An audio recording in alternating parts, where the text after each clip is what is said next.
just either slightly different from what they are. We talk, we see things are normal.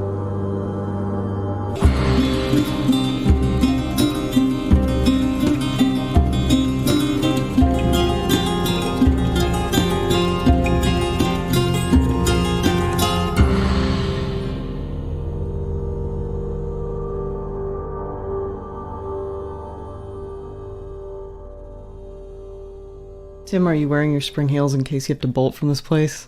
I always have my Springheels on. Someone got a kick out of your Bigfoot is real and he's wearing Springheels or something like that. Whatever that statement was you made, somebody got a big kick out of that. As they well should. You need to draw it. I may, in fact. I don't know if everybody's been noticing, but I've been doing the art for the Springheeled episodes. Presumably, that will continue for this episode.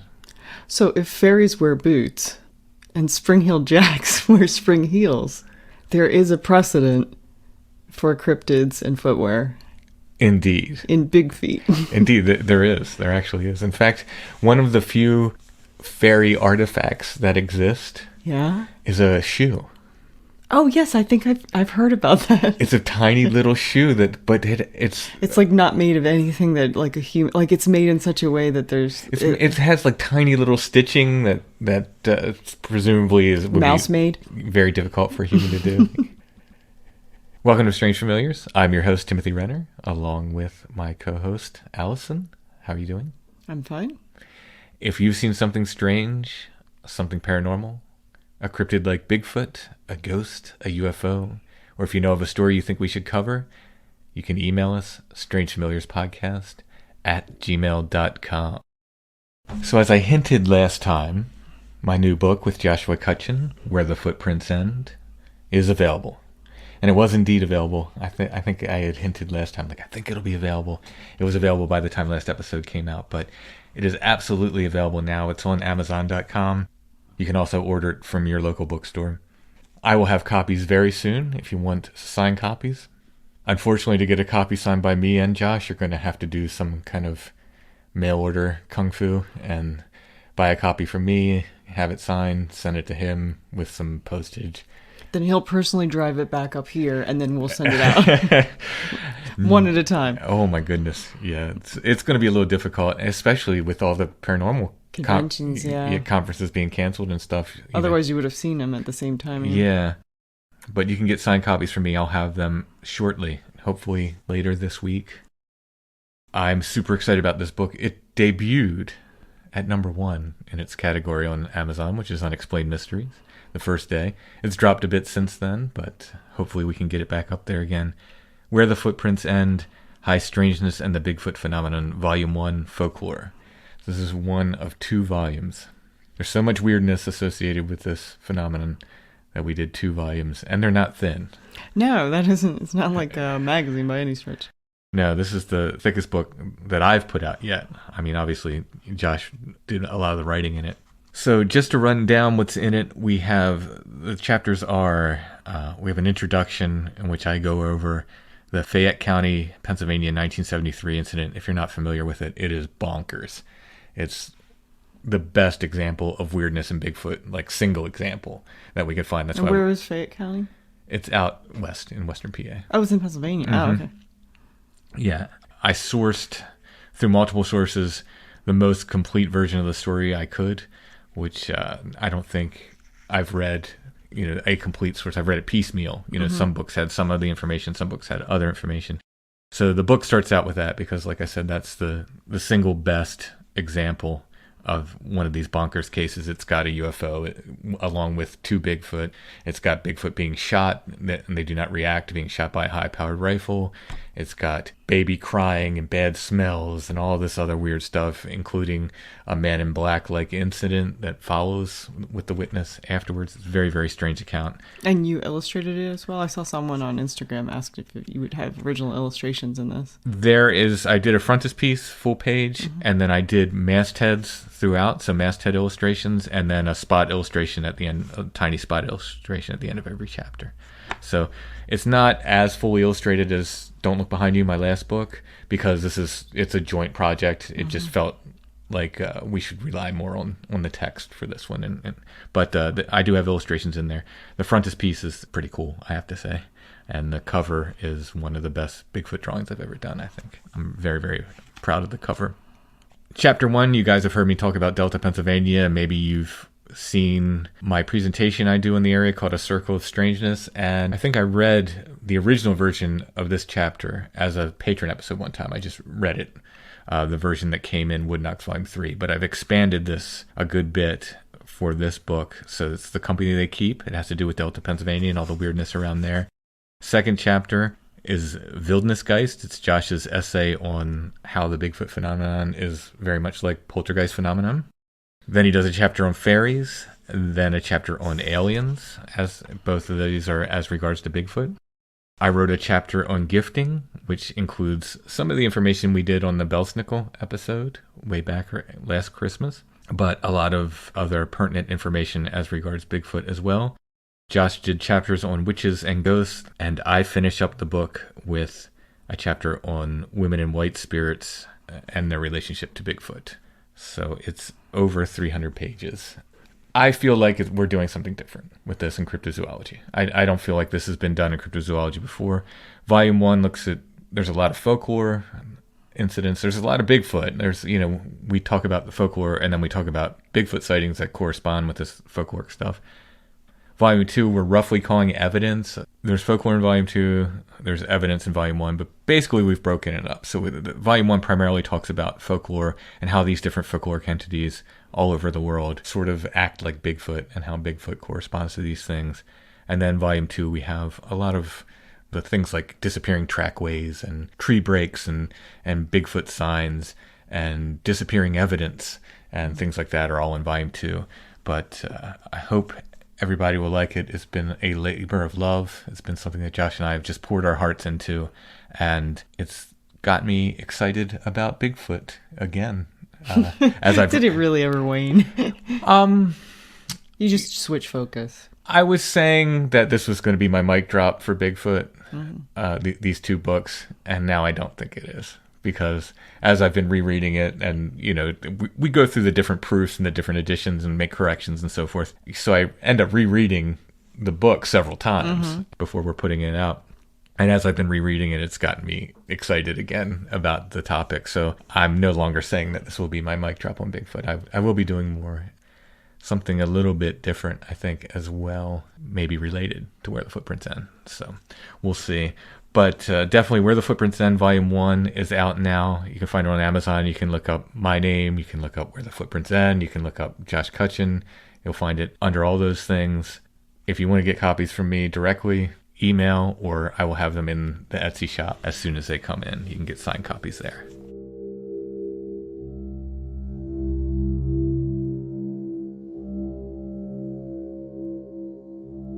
And now we continue with Springheel Jack and Other Prowling Ghosts. This is part 4.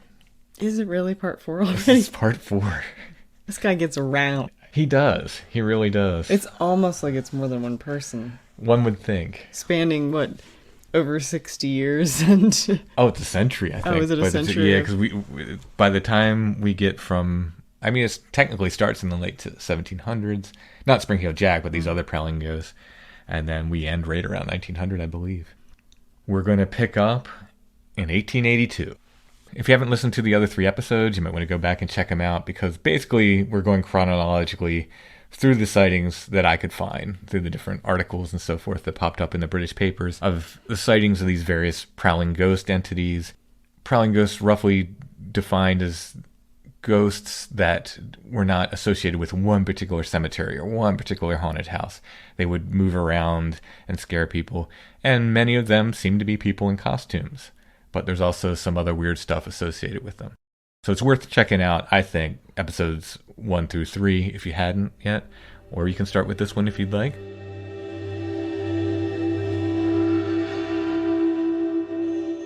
Once again, we're starting in 1882.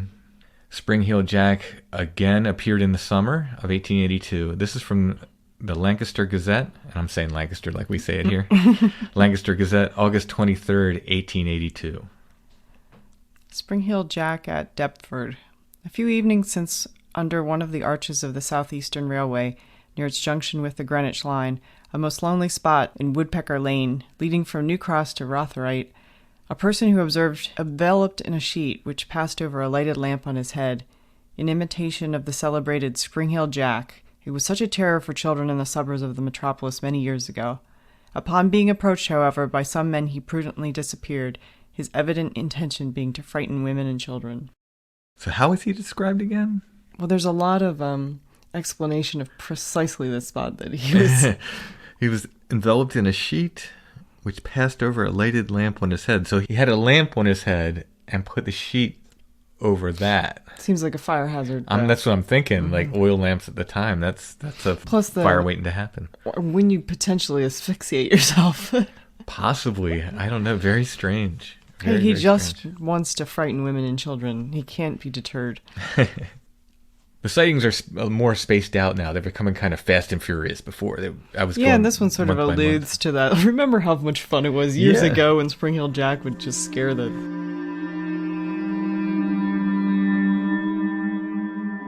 The next one I found was February 6, 1883. The Dundee Courier and Argus reported the return of Springheels to the Dundee region.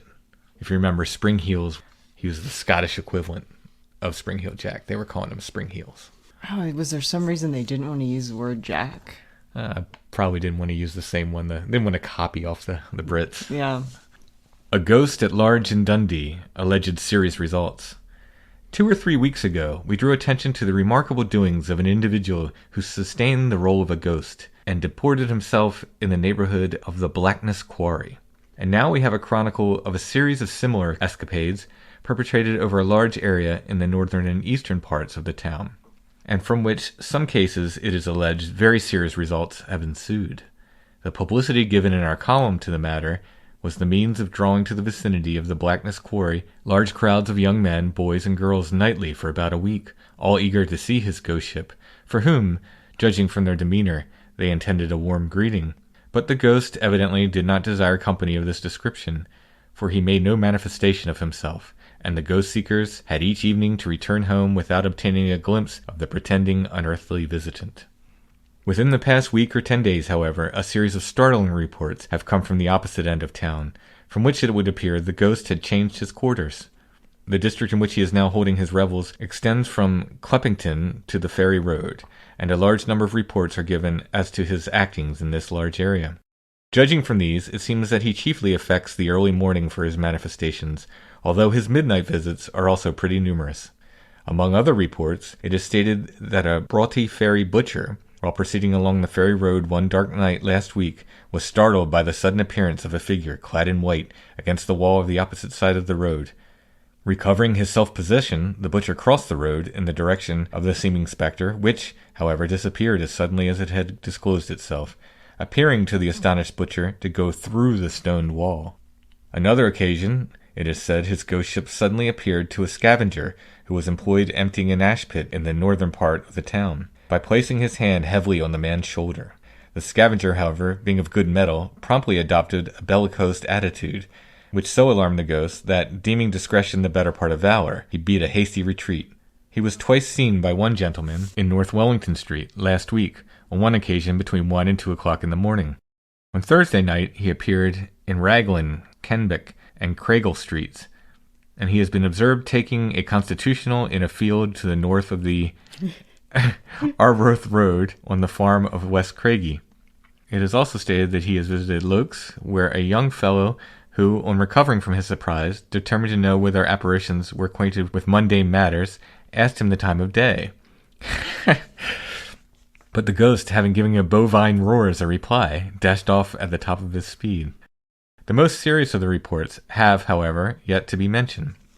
It is not to be supposed that everyone would take the sudden appearance of even a sham ghost as a natural event, and it is therefore not surprising that in a number of cases the consequences which have ensued have been of a somewhat alarming type.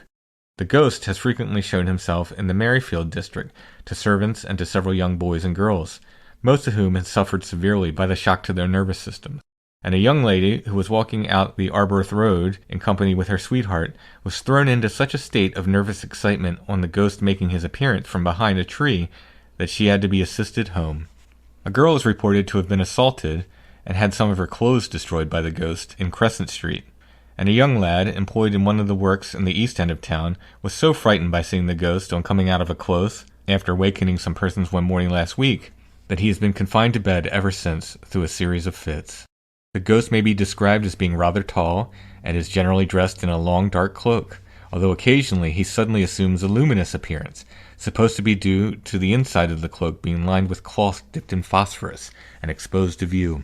Several yards of crape are also suspended from his hat, and throughout the east end of town he is, from the rapidity of his movements, popularly termed Springheels. He is said to belong to various orders of society, some stating that he is a student, and others that he belongs to the family member of one of the manufacturing firms in town. As an explanation of the affair, it is set forth that the escapade is the result of a bet, but whether it be so, or whether it be carried on as a piece of gratis mischievous folly, all must sincerely desire that the foolish perpetrator should be speedily brought to task, as such conduct should not be allowed to be indulged in with impunity. On Wednesday last, a party of about half a dozen young men, thoroughly equipped with all appliances for determining whether his ghost was fish, flesh, or fowl, went out on a search expedition. But although they explored a large district, they were not successful in their efforts. We understand, however, that they intend to persevere in the search until they run their game to earth. So another bet. They're saying it's another bet, and then suggesting that not so much from royal lineage, but from one of the families of the manufacturers. Sounds like it was a manufacturing town, and they're saying it's from one of the families there. These same ideas keep going on and on.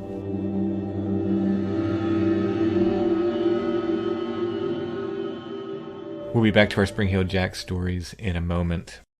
Is there something interfering with your happiness or that is preventing you from achieving your goals? I think right now everyone's facing a little bit of that.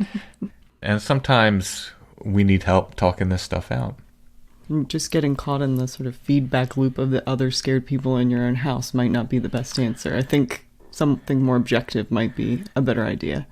So it's a good time to have a service like BetterHelp. BetterHelp can assess your needs. They can match you with your own licensed professional therapist. You can start communicating with them in under 24 hours. It's not a crisis line. It's not self-help. It's professional counseling done securely online. Something we could all use right now, I think. BetterHelp's available for clients worldwide. You can log into your account anytime, send a message to your counselor. You'll get timely, thoughtful responses. Plus, you can schedule weekly video or phone sessions. You won't ever have to sit in an uncomfortable waiting room with other people who may or may not be wearing masks. It's more affordable than traditional offline counseling. Financial aid is available if you need it. BetterHelp wants you to start living a happier life today. Strange Familiars listeners can get 10% off. You can go to betterhelp.com. That's better, HELP.com/strangefamiliars. You'll get 10% off your first month. Again, that's better, HELP. And join the over 800,000 people taking charge of their mental health with the help of experienced professional counselors at BetterHelp.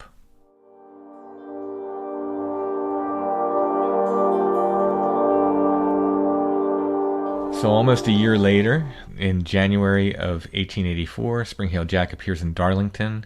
This is from the Northeastern Daily Gazette, January 28th, 1884. Springheel Jack in Darlington. For some days, the wildest rumors have been afloat in Darlington regarding some mysterious being who has been playing antics in the ghost line for nearly a week. First he was seen in Neesham Road, then he paid a visit to Eastbourne, and latterly he was honored Rye's car with his presence. It is said that he is on a visit to various towns in the north. From a simple ghost, he has developed into a kind of supernatural being. He can stride several yards at a time, leap hedges and walls like a greyhound, and one person actually declares that he has darted across the Tays at Yarm. Sorry.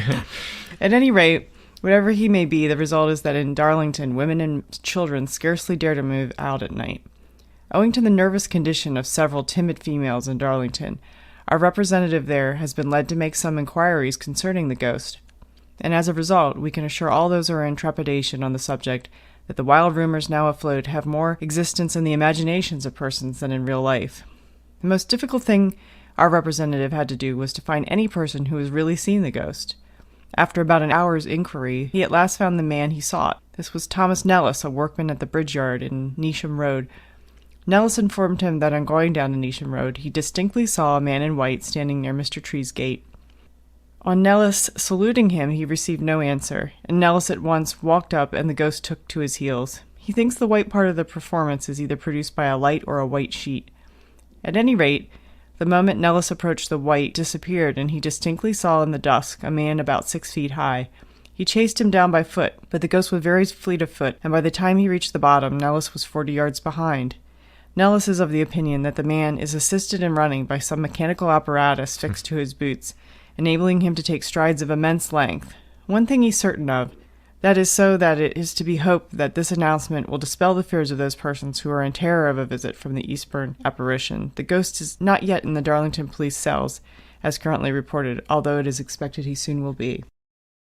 Another bit of tech that allows him to take huge strides. So I guess he didn't say he was leaping, but he's making these huge strides. Not only that, even the description of the way the light was shining through the sheet almost made it seem as if he's trying to explain like a light anomaly or like a ghostly presence. Like, how would you get just a white light? And it made it seem like the ghost was there, and then it wasn't, and then he saw this guy. Yeah. It was a pretty strange report. So many timid females that can barely stand leaving the house. I feel like one of them now.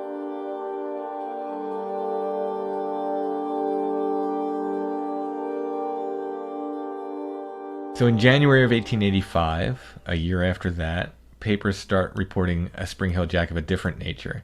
And rather than being dressed as a ghost, this was just a 6-foot-tall man who apparently liked jumping on people's backs.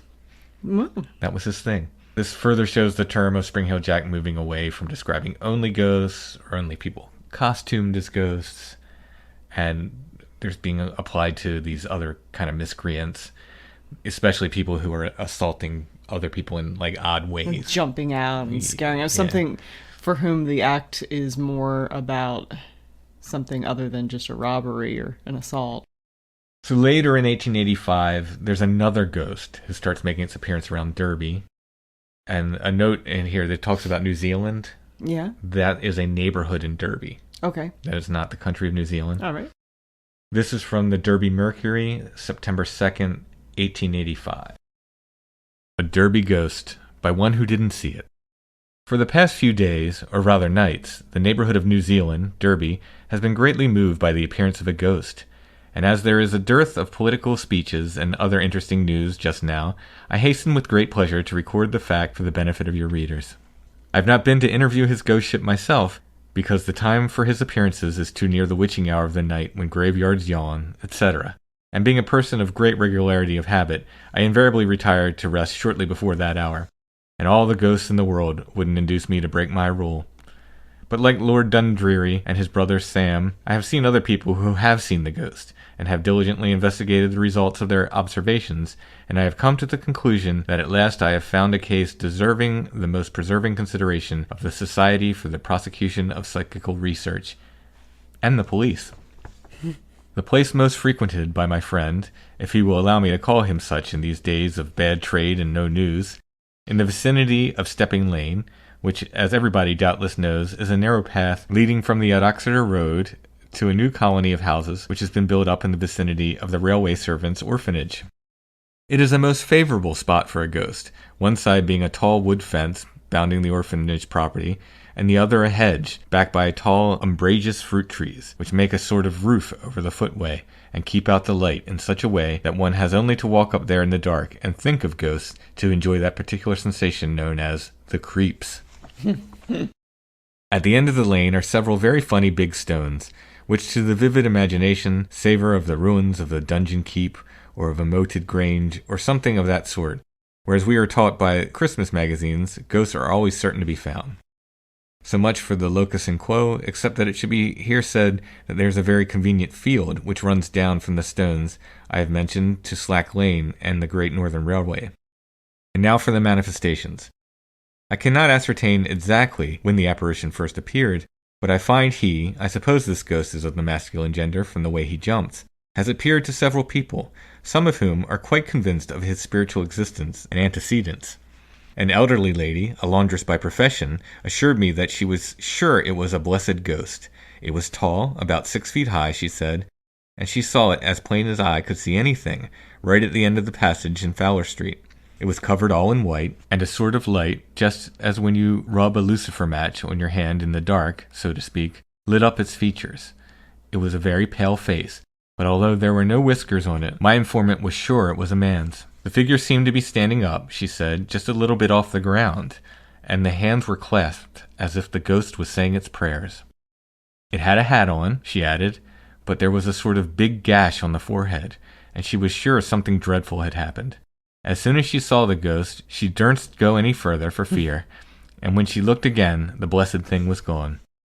Passing from the old lady and her childlike faith, so rare, alas, in these materialistic days, I happened on a horny-handed son of a toil, a striker at the station. He did not believe in ghosts, he said, but he had seen whatever it was, and his private opinion was that it was naught but an old white horse. I would not venture to tire your readers by relating all the theories I have heard, but I cannot refrain from adding 1 or 2 other experiences. One morning this week, about 1 o'clock, a telegraph messenger who was returning home after being on night duty saw the ghost under a tree, waving its arms inside its shroud in a very alarming manner, and he incontinently ran away shrieking fire and murder. If he incontinently ran away, does that mean he peed himself? Yeah. Another eyewitness says the thing has the power of elongating or shortening its body at will, whilst a third who saw it jump clean over the hoarding at the back of the orphanage into the shrubbery, not a bad jump by way even for a ghost, for the hoarding is about 7 feet high, says it has the faculty of pulling up its shroud with strings and wrapping around its neck like a scarf. A fourth reckons it is only some fool playing hanky-panky tricks to frighten women and children, and would only like to catch his ghost ship some night when he, not the ghost, had a good stout stick in his hand. And a fifth guesses it is somebody after the pears and plums in the Stepping Lane garden. I offer no opinion upon the various theories propounded, but I rather like the old lady's best thinking that even a ghost would be a rather nice sensation in this ancient but occasionally sleepy borough. The spirit of investigation is certainly alive in the neighborhood of New Zealand, and I am credibly informed that nightly hundreds and thousands, that's what the man said, congregate about Stepping Lane in order to catch a glimpse of this spirit of the night, and that occasionally they are assisted by the police. But candor compels me to admit with sorrow, for as I said, I like the ghost theory, that when the latter are present, our friend keeps out of sight, probably out of regard to the feelings of the chief constable and the borough magistrates, which, to say the least of it, is very suspicious. So despite the superhuman qualities associated with that ghost, which is known as the Derby ghost, apparently, 2 humans in the area were brought up on charges in October of 1885. That's about a month after that article appears. One of these ghosts was charged with breach of peace when he drew a revolver on a man who, when confronted with the ghost, proceeded to pummel him. Another boy, disproportionately, was sentenced to a month of hard labor for apparently putting a sheet over his head and scaring pedestrians. Which I think I'd like to add is more than the guy who actually jumped out and assaulted people, right? Remember in that other article? Yeah, that was in the last episode. It is very disproportionate punishment.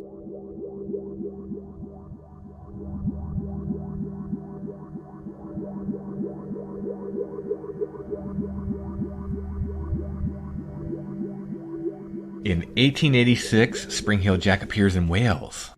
This is from the Cheshire Observer, January 16th, 1886. A Welsh Springheel Jack. A Wrexham correspondent writes, "A ghost of the orthodox description, very tall, dressed all in white, with a face terrible to look upon, and possessed of the most extraordinary powers of progression and retrogression, has been causing the utmost excitement and alarm for some time in the district lying between the Wrexham Cemetery and Exlesham. Several women and children to whom the ghost has appeared have been so seriously frightened that some of them are still suffering from the shock. One woman, while returning from Wrexham Market, was confronted by the ghost and so terribly alarmed that she dropped her basket containing groceries and ran shrieking away. She was in such a pitiable state, in fact, that she was obliged to keep her bed for several days. One night, when it was very dark, the ghost suddenly appeared in front of the tram-car which runs between Wrexham and the Rows, and frightened both horses and passengers. An attempt was made to capture it, but it disappeared over the hedge and across the fields with amazing rapidity. Upon another occasion it was followed to a corner of a field where there is a pool of water, and here it was fully expected that it would be captured. But to the surprise and alarm of its pursuers, it cleared the water with a bound and disappeared. So fearsome a name, in fact, has the ghost already obtained for itself, that even the men working in the neighboring collieries are chary of going to or returning from their work singing, and make the outward and homeward journeys when it is dark in gangs. It's needless to say that numerous attempts have been made to capture the cause of all this hubbub, but hitherto without success. One daring spirit has been ghost hunting upon his own account, armed with a big stick and accompanied by a large dog, which would make very short work of a ghost, if only he could once get it within biting distance. But so far the efforts of this venturesome ghost hunter and his canine companion have ended in failure. So another leaping, I guess it cleared the water. It doesn't say how large the water it cleared was, but... Well, it's Wales, so it's just endless ponds, isn't it?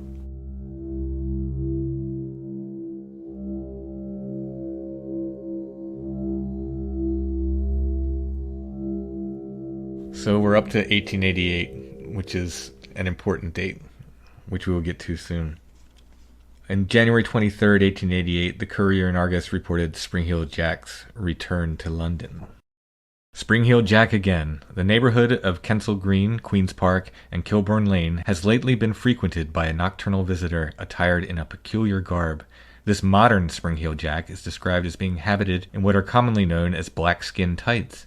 On his head he wears a black skull cap, and his face is presumably chalked, while his eyes are encircled by a couple of black rings. He devotes himself to frightening women and children, with whom he has had a certain success.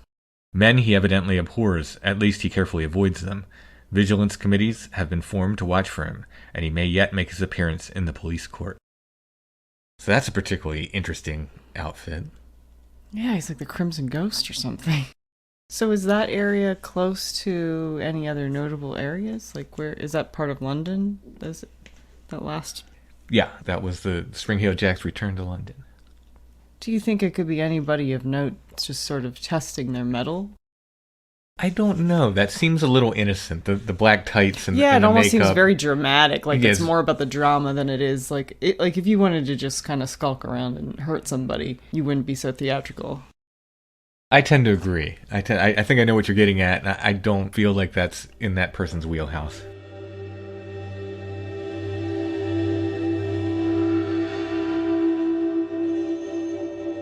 So, in 1888, then, this is what we've been working up to. Something happens which changes the tone of Springheel Jack going forward. Bodies of murdered women, some of them horribly mutilated, start showing up around the Whitechapel district of London. And this murderer gets another Jack name, and one everyone's heard. It's Jack the Ripper. There is at least one paper that does refer to Jack the Ripper as Springheel Jack. Is that, you think, where the etymology of that name of is? Jack the Ripper? I'm not. It seems like Jack is some. At this point, Is that like the equivalent of mate, or is? Well, I mean, I feel like at this point, Jack is a term they're using for someone who commits assaults on people. Oh, okay. And this is Jack the Ripper, but the paper referred to him as a Springheel Jack, no caps, so lowercase Springheel Jack. So they're kind of one who is like a Springheel Jack, using it as a descriptor as opposed to a person. Exactly, yeah. But it's interesting that Jack the Ripper does get, at least at first, kind of thrown in with this Springheel Jack phenomenon. I like what happens to the sort of Springheel Jack phenomenon in the wake of Jack the Ripper, because Jack the Ripper is a terrifying thing. Mm-hmm. Like, this is a terrifying moment in history, and in particularly the history of London. And I think it's hard looking back on it to sort of capture that for us. What a terrifying thing this must have been, particularly to the people in Whitechapel. Mm-hmm. These women just start turning up and they're horribly mutilated. I mean, they're among the what they call the canonical five of the people that were murdered, there's so much other crime, some of which could have been related to Jack the Ripper, and some is just related to the fact that it was hideously violent. Oh yeah, it was, and I mean, Jack the Ripper's another show. We may or may not ever do that because I'm frankly horrified by the Jack the Ripper crimes. I'd rather deal with ghosts than... Let Alan Moore have Jack the Ripper. He did it better. But in the way that, the spiritualism comes in the 1800s, and there's this idea, this wonderful idea of the ability to contact the dead. And it kind of ends with World War I. You know, I mean, not specifically, it continues on afterwards, but the sort of movement of spiritualism is never as strong after World War One, I think, because so many people died. Mm-hmm. And it became very real. You know, all of a sudden death is this very, very real thing that happens on a mass scale.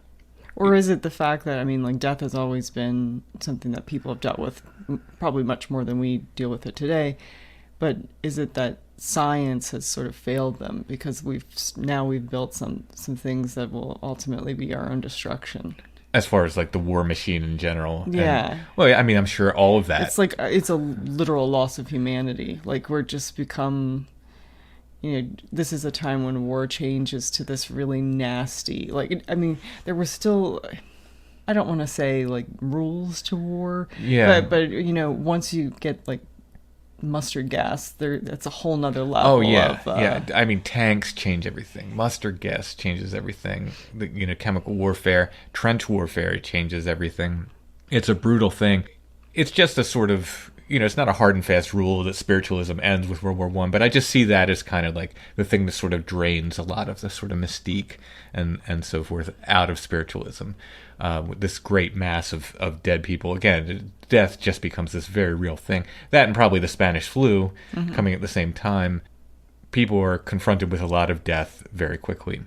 In the same way that reality of World War One, that wave of death of World War One and the Spanish flu and so forth, takes the gas out of that, I think Jack the Ripper kind of takes the gas out of this Spring-Heel Jack thing. Mm-hmm.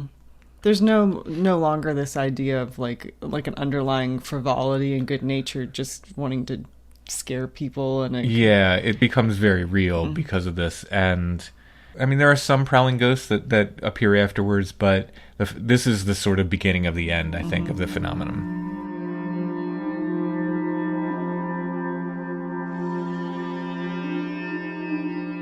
By the 1890s, demon jumpers begin appearing in newspapers. Demon jumpers? Demon jumpers. And these are circus and variety show performers who make astounding leaps. Some of these guys are jumping over horses and stuff as part of their act. Okay. One of these guys, by the name of Rushton, also goes by the name of Spring-Heel Jack. Oh, nice. So he's a circus performer, and he's taken the name of Spring-Heel Jack. I would say that that's a very common thing, particularly in the circus world, is to find something that has a vague amount of familiarity and capitalize on it. Like, if your name sounds almost like another circus giant, it's better than coming up with a brand new name and striking out on your own, because someone, you can kind of build on the personality that goes along with the name. Well, as we'll find out, too, the sort of attitude about Spring-Heel Jack, while they're looking back on these stories, kind of changes as we're looking back from, 1900 or so. So not much happens, again, in the wake of Jack the Ripper, as far as what I could find. There's not a lot of these prowling ghosts anymore. It's kind of like... There are murderers afoot. Yeah, it kind of a little bit different after that. But in 1897, another Spring-Heel Jack must have been prowling the island of Guernsey, as when Mrs. Serrell was offering a £5 reward in the Guernsey Star for information on persons spreading the rumor that her husband was the local Spring-Heel Jack. So I couldn't find any... She's trying to clear his good name. Yeah, exactly. Then on November 15th, 1898, the Courier and Argus tells of a prowling ghost around Dundee, Scotland. The doings of the ghost, which has been visiting the west end of Dundee during the past fortnight, were yesterday the topic of considerable talk. According to the many stories told, it appears the white-robed apparition has been holding hijinks in the vicinity of Clarendon Park nurseries and other grounds in that locality. From inquiries made yesterday, his ghost ship has made an incursion to near the center of the city and has been seen at the foot of Thompson Street, where a most amusing incident took place to the discomfiture of a worthy lamplighter. This servant of the municipality was in the performance of his duty passing the foot of Thompson Street, when he suddenly descried the white-robed figure standing by the side of a lamp-post. His courage deserted him, and for a moment he stood breathless, but realizing in a few minutes that he was confronted only by flesh and blood, he assumed a threatening attitude and determined to use his stick on this midnight marauder. But the figure did not apparently wish to come to a closer quarters. In fact, on the lamplighter making a move, that the man in white did ditto with considerably more agility. The lamplighter now opines that he saw a cloven hoof, turning the corner of the street and disappearing in the midst. But considering discretion the better part of valor, he made no effort to follow. Shortly afterwards, he met a brother lamplighter, to whom he told the story much in the same terms that is given here. Together they made a hasty observation of the district, but failed to find any trace of the apparition. In the early part of the week, Clarendon Park nurseries had, it would appear, have been chosen as the venue of the nightly stroll, but here the experience was more exciting. A brae leads to the center of the nurseries, and along the footpath there runs a little bank of trees. In the evenings, a lad MacDonald tended the greenhouse fires, and on this particular night, along with his companion, was proceeding to perform this duty. On coming to where the bank of trees terminates, the youths were startled by a white-robed figure motionless below a tree. They had gone too far to beat a retreat, so they bustled past as quickly as possible. After performing their work, the lads were returning, and were even more astonished to find the figure standing in the same place. They scampered up the roadway and reported the matter to Mr. Gossard, the proprietor, who, however, laughed at them. A few nights later, however, the same youths were proceeding towards the greenhouses. This time they exercised more caution, with the same result, for on nearing the end of the trees they observed the same strange figure, in almost the identical spot. Returning to the house, they told the gardener, who, along with another gentleman of the name of Beats, endeavored to lay the ghost. One of the men proceeded through Binrock to cut off the retreat, and the other made his way through the nurseries. On observing the fresh arrivals, the ghost turned tail and made for a thicket running down the side wall, dividing the nurseries and the estate of Binrock. Mr. Grossard and the youths followed in hot pursuit, but their quarry seemed to know this locality well, and was able to make his way through the thicket without diminishing speed, a feat which the gardeners are confident could not have been accomplished by any stranger, as the branches are interwoven in a manner rendering speedy passage well nigh impossible. Arrived at the wall, the man in white leaped over it in the Springheel Jack style. On reaching that part of the road midway between the wall and Binrock Lodge, the frightened visitor leapt as if to clear an obstacle in the shape of a barbed wire. Therefore the apparition redoubled the speed at which it was proceeding, and soon left Mr. Grossart, Mr. Beats, and the boys behind. The purpose is evidently to frighten younger children, but since the adventures recorded took place, a sharp lookout has been maintained at night, and in the event of a return visit, a reception worthy the occasion will be accorded.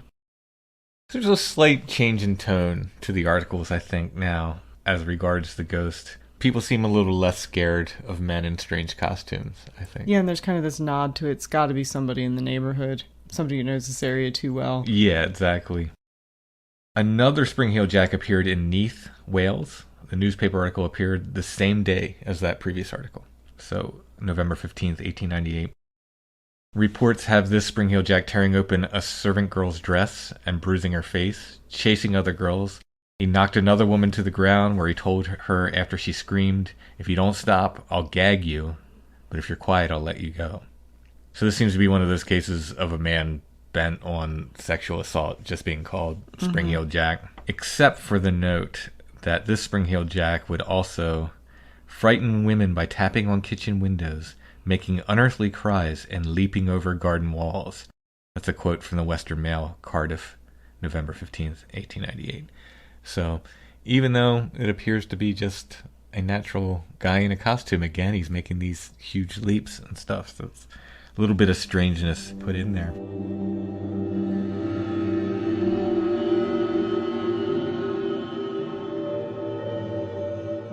So by 1900, there's sort of this popular memory of Springheel Jack as they're looking back on the incidents, and they've sort of folklorized him into an almost Robin Hood-like character.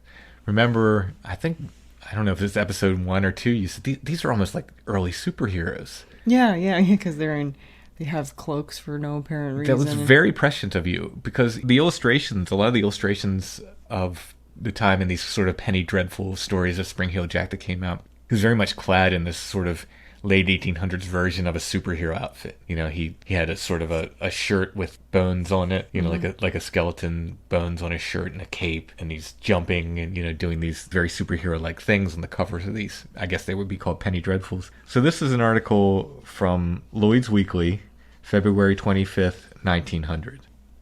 At the beginning of the year 1838, rumors ran through the metropolis of persons having been met and terrorized by a singular being inhabited in a big black cloak and wearing a hideous mask. By February, the matter had become serious, for Springheel Jack had taken to robbery, and Mr. Clinch, a banker and moneylender, was robbed by him at 5 o'clock in the afternoon of £700 in gold, and notes in the Tottenham Court read, "Jack escaped by a series of marvelous leaps and bounds that carried him over all obstacles." On February 26th, complaints were received at all the metropolitan courts of outrages and robberies committed by the Terror of London the night before.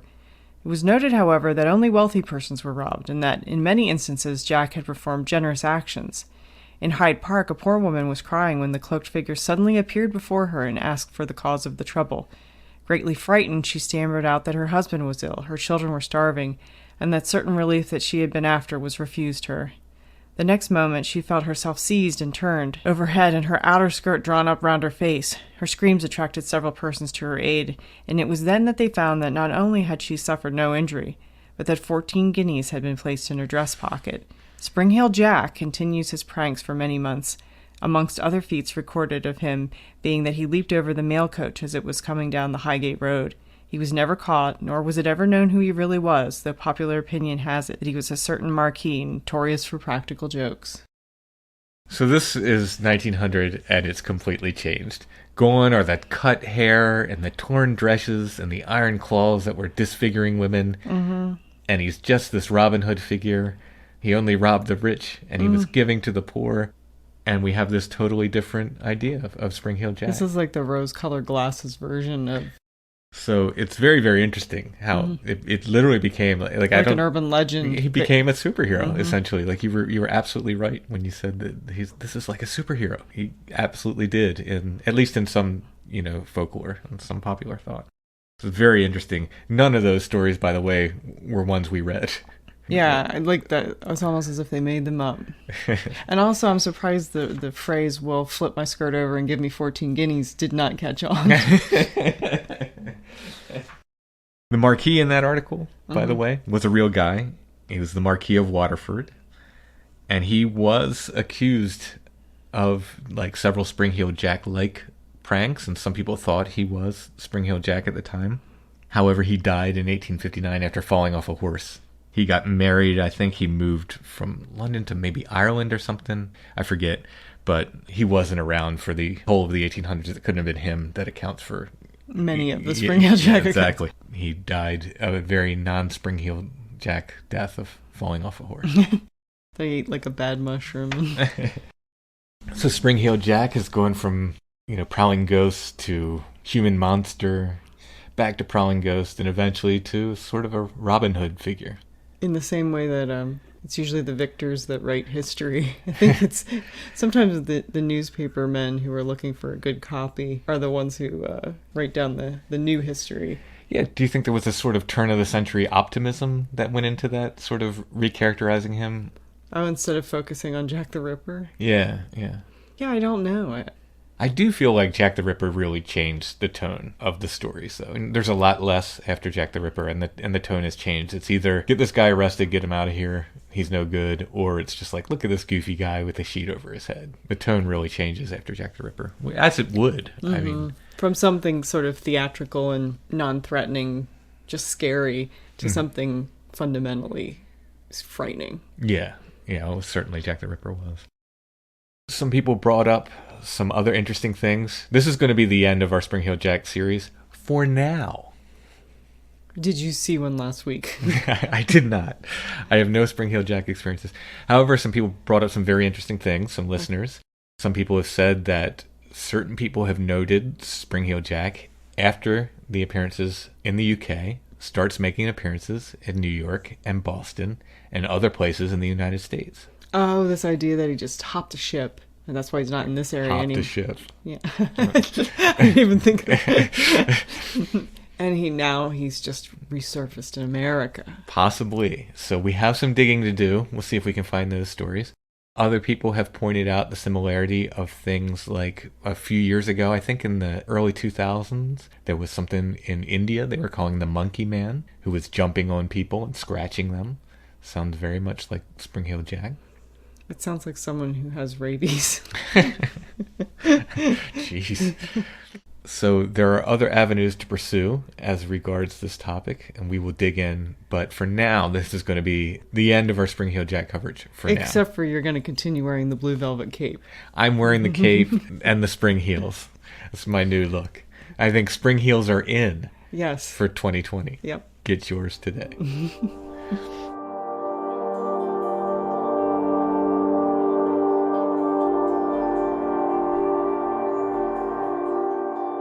Tim, if I start today, how many days will it be until I have a perfect puppy? The perfect puppy for you is really what we should highlight. And one of our listeners made the comment, and they said, a rescue puppy can also be a perfect puppy. You don't have to have a puppy from a breeder or, pay a lot of money. And absolutely, a rescue puppy can be a perfect puppy, and rescue dogs can be perfect dogs. And I'm absolutely sure Tina and the 90 Days to the Perfect Puppy staff would agree with that. But I think the idea is to make the perfect puppy for you and make you perfect for your puppy. It's about relationships with 90 Days to the Perfect Puppy. It's a relationship-based approach. They help you and your puppy become perfect for each other. At 90 Days for the Perfect Puppy, you can find it at sithappens.us. You look for the 90 Days to the Perfect Puppy link at the top of the page. They have online sources, video lessons. They have a secret Facebook group you can join and talk with other 90 Days subscribers. And they also have one-on-one options available. They will help you understand how your dog thinks and apply proactive training methods to make you and your puppy perfect for each other. It's 90 Days to the Perfect Puppy. Again, sithappens.us. Look for the 90 Days to the Perfect Puppy link at the top of the page.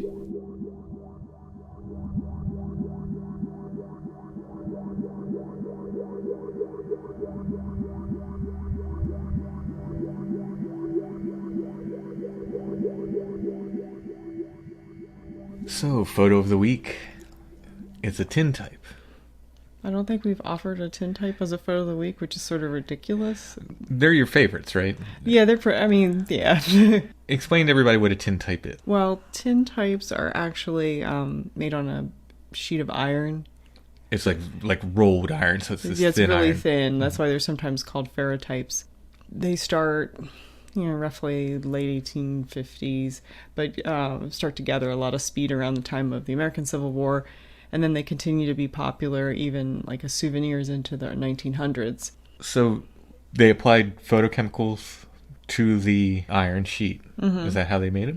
Yeah, well, it's actually just sort of basically like an amber type, but instead of being printed on glass, you're doing it on a sheet of tin. But this would actually be inserted in the camera. Mm-hmm. So this isn't made with a negative, in other words. No. This image is this piece of very, very thin iron was inserted in the camera with chemicals on it, which make it light sensitive. Yeah. And would have been exposed, and that's how this photo was made. Yep, exactly. So this was in the camera. So it's not a negative photography process. It's a positive, I guess. The first time we found tintypes way back when we first kind of started looking at old photos, I was amazed. They have a very unique look to them.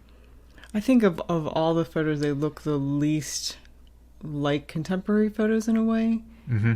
I probably saw those though before I ever saw encased images, because those didn't even occur to me that they were actually photographs. Right, yeah. But this is sort of like the first kind of commercially available photography that everyone can afford. So that's what it has to me a very kind of egalitarian vibe to it, in the way that amber types and daguerreotypes do not, because they were something that people who had a little more means or had a very specific need would have filled, whereas this could have been just like, I got this done to share with some of my friends. And of course, if you listen to our episode way back when on Blind Joe Parsons that we did, he was a tintype that we found. But we're offering this tintype today, and he is dressed in an outfit which would put him about the time of some of these Springheel Jack things, right? Yeah, when I looked at him, to me, he was the one that had the most Springheel Jack look to him. He could have been. We don't know. Yeah. We don't know. He could have been Springheel Jack. He could have been Springheel Jack and all over the place. That sounds bad. But no, he's really, really interesting. What I like about this photograph is that at first I thought it was an outdoor tintype that was taken by an itinerant photographer, where it had someone posing on the outside of a barn, but you can see two squares of light on the bottom on the floor, which means that the skylight that the photographer was using, that's showing up on the floor. Oh, interesting. So he's actually inside. Oh, that's very, very interesting. So you had to stand still for an exposure of about, what was it? Well, even by the time most people are getting a daguerreotype made, it's really only 4 seconds. But if you try to keep a pose even for that amount of time without moving at all, it's difficult. Which I'm wondering if that's why he's steadying himself on the chair to help keep himself. Well, I think that was sort of like a leftover convention from earlier photographers, and because of portrait painting. So okay. A lot of conventions of portrait painting just carried over into photography. Our first tintype, you can get it for $15. If you look in the show notes, you'll see a picture of the image. If you click that, it should take you to our Etsy shop. He's got an amazingly cool bowler hat. Yeah, it's a cool photo. It's a very, very cool photo. Allison was showing me a selection of tintypes to choose from, and as soon as I saw that one, I was like, yeah, that's the one. I like that guy. You can see this photo and our other remaining photos of the week. There aren't many left, but we do have some from past weeks. There's a section in our Etsy shop, photo of the week. You can click on that and see the different photos that are available. Thanks everybody for purchasing these. Again, I think it's a cool way to start a new hobby, collecting photographs, and to support the show as well. So thanks everybody who has been purchasing these. Before we go, I want to thank Maynard W. for his kind PayPal donation. That's always a huge help as well. We will be back soon with more Strange Familiars. And if you listen to other podcasts, you should hear Josh and I making the rounds promoting Where the Footprints End. We're doing quite the virtual press tour here. So you'll hear us on shows all around coming up. So lots of me out there, lots of Josh out there coming up. So more Springheel Jack in the future, but not in the immediate future. We need time to put more research together and so forth. And take a little break from Jack. Absolutely. We need a Springheel break here. So we need to kick up our Springheels and relax for a while as far as Springheel Jack goes. We will be back soon with more Strange Familiars.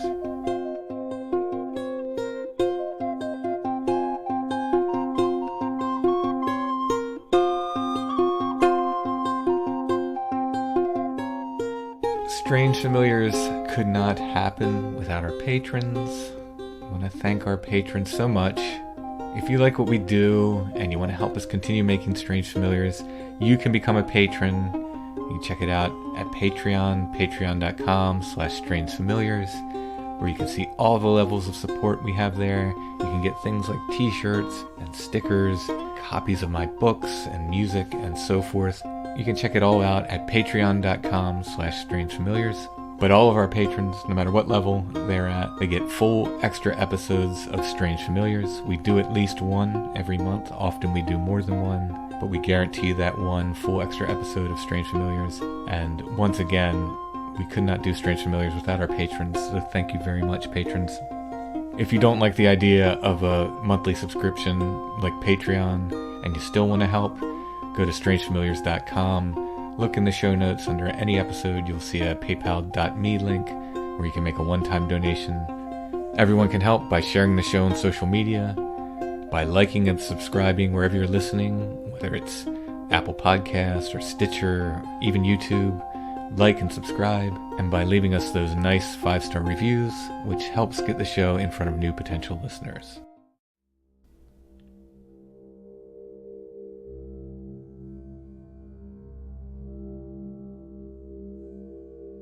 Strange Familiars is a production of Dark Holler Arts, music, books, art, podcasts, and more. darkhollerarts.com. Intro and background music is by Stonebreath. Go to stonebreath.bandcamp.com for more. We're on Facebook, facebook.com/strangefamiliars, where you can also join the Strange Familiars Gathering group, and we are on Instagram @strangefamiliars.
Thank you.